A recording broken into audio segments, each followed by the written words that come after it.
es posible que los mayores destructores de la historia fueran, en realidad, sus arquitectos más brillantes. ¿Y si te dijera que Gengis Khan no solo conquistaba tierras, sino que arrastraba ciudades enteras tras de sí, desafiando las leyes de la logística medieval? Hoy vamos a romper el mito del bárbaro sediento de sangre para sumergirnos en una realidad que la arena del tiempo intentó borrar. Un imperio de ingenieros, astrónomos y visionarios.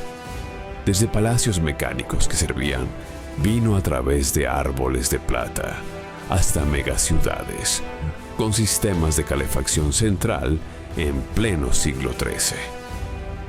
Prepárate para ver el imperio mongol como nunca antes te lo habían contado.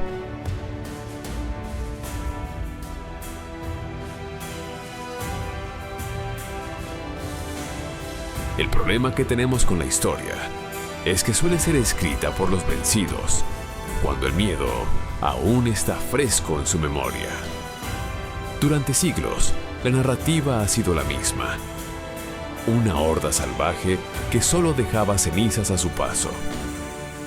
Pero hay una pregunta que los libros de texto suelen ignorar por completo. ¿Cómo logró un pueblo de jinetes nómadas mantener el imperio de tierra continua más grande de la historia durante décadas sin una infraestructura avanzada?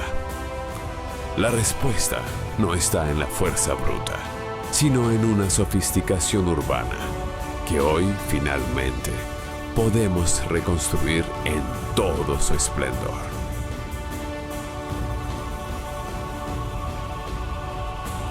Para entender las ciudades mongolas, primero debemos entender cómo obtuvieron el mundo. Todo comenzó en las gélidas y vastas estepas de Mongolia Central. Allí, en el año 1206, un hombre llamado Temujin logró lo que nadie antes: unificar a las tribus guerreras bajo una sola ley, la Yasa, siendo proclamado Gengis Khan. Pero su ambición iba más allá de los pastizales. Él no solo buscaba territorio, buscaba los nervios vitales del comercio mundial. La conquista de China fue el primer gran paso. En 1211, sus ejércitos cruzaron el desierto de Gobi para enfrentarse a la dinastía Jin, poseedora de murallas que se creían inexpugnables. Pero los mongoles no eran solo guerreros a caballo, eran maestros de la adaptación. Para cuando cayeron las defensas de Chengdu, la actual Pekín, en 1215, ya habían aprendido que si una ciudad no cedía, podían construir catapultas o incluso desviar ríos enteros. Tras China, sus ojos se posaron en el oeste. En 1218, el conflicto con el Imperio Corasmio, en lo que hoy es Irán y Uzbekistán, desató una tormenta que cambiaría la historia de Asia Central. Aquella fue una campaña de una brutalidad técnica quirúrgica que comenzó formalmente en 1219. Gengis Khan envió caravanas comerciales antes que ejércitos. Cuando sus mercaderes fueron asesinados, desató una fuerza que, para 1221, había borrado bibliotecas, sistemas de riego y linajes enteros en ciudades legendarias como Samarcanda y Bujará. Sin embargo, aquí reside el gran secreto mongol. Tras el paso de los jinetes, llegaban los administradores. No mataban a los artesanos ni a los ingenieros. Los catalogaban como botín de guerra y los enviaban al corazón de Mongolia. Fue así como la tecnología de asedio china se mezcló con la metalurgia persa y la astronomía árabe. Incluso tras la muerte de Gengis Khan, en 1227, la expansión no se detuvo. En 1240, tomaron Kiev, consolidando su dominio sobre Rusia. Un año después, en 1241, aplastaron a los caballeros teutones en la batalla de Legnica y a las fuerzas húngaras en el río Sagó, convirtiendo el Adriático en su frontera. Para un mongol, la tierra no se posee, se recorre. Por eso, su primera gran proeza arquitectónica no tuvo cimientos de piedra, sino ruedas de madera maciza. Genghis Khan habitaba en el Gerterek, un palacio móvil que desafiaba la imaginación de los viajeros occidentales. Imaginen una yurta monumental, de 9 metros de diámetro, cubierta de fieltro blanco inmaculado y decorada con sedas azules que representaban el cielo eterno.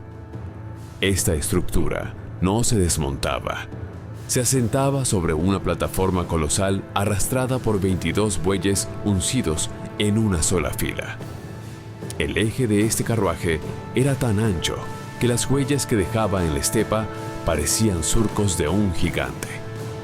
Mientras los reyes de Europa se encerraban en castillos oscuros, húmedos y estáticos, el Gran Khan llevaba su capital consigo. Era una embajada en movimiento. Dentro, el suelo estaba cubierto de alfombras persas, en las paredes adornadas con pieles de armiño y tigres de las nieves. Desde el balcón de madera tallada de su plataforma, el Khan dictaba leyes que se cumplían a miles de kilómetros de distancia.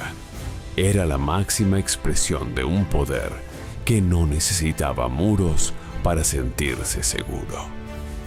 Pero el nomadismo no bastaba para un imperio global. En el año 1235, Ogodei Khan decidió que el imperio necesitaba un centro de gravedad fijo. Así nació Karakorum. Imaginen una ciudad surgida de la nada en el Valle del Orjón.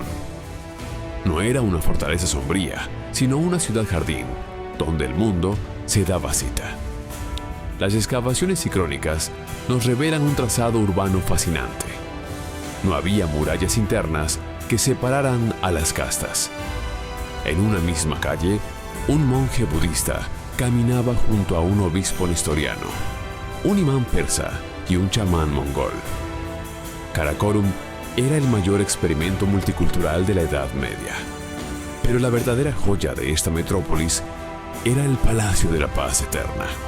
Sus techos de tejas verdes esmeralda y sus columnas rojas lacadas gritaban influencia china, pero su estructura era robusta, diseñada para resistir los vientos feroces de la estepa.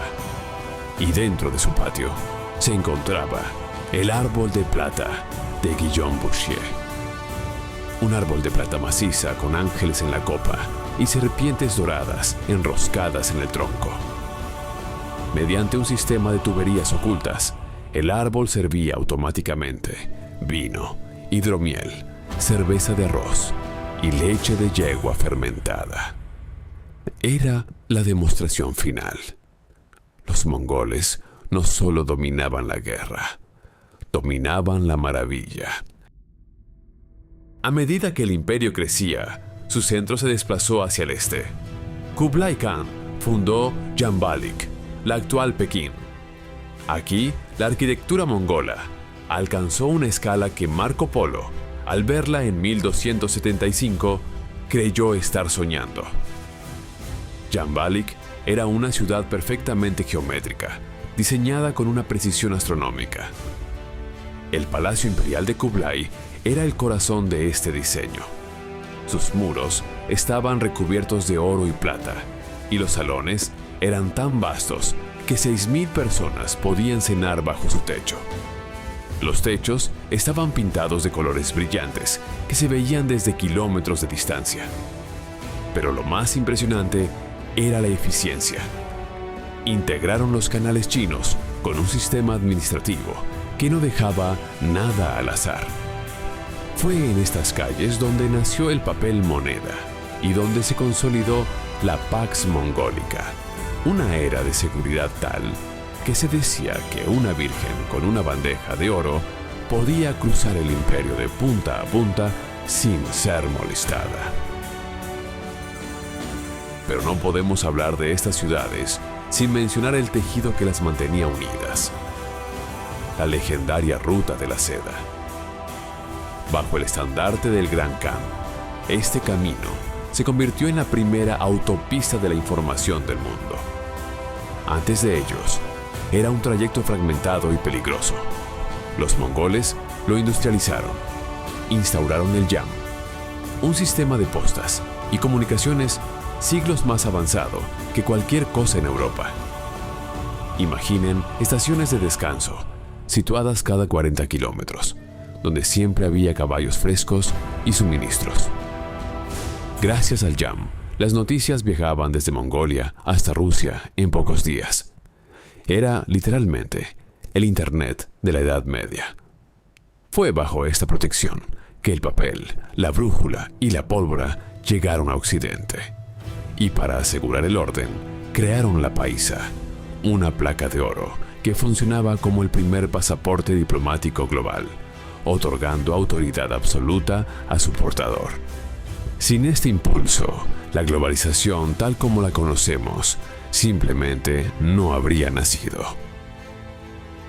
En el extremo occidental, en lo que hoy es Irán, los gobernantes mongoles, conocidos como los Ilkhanes, dejaron una marca indeleble.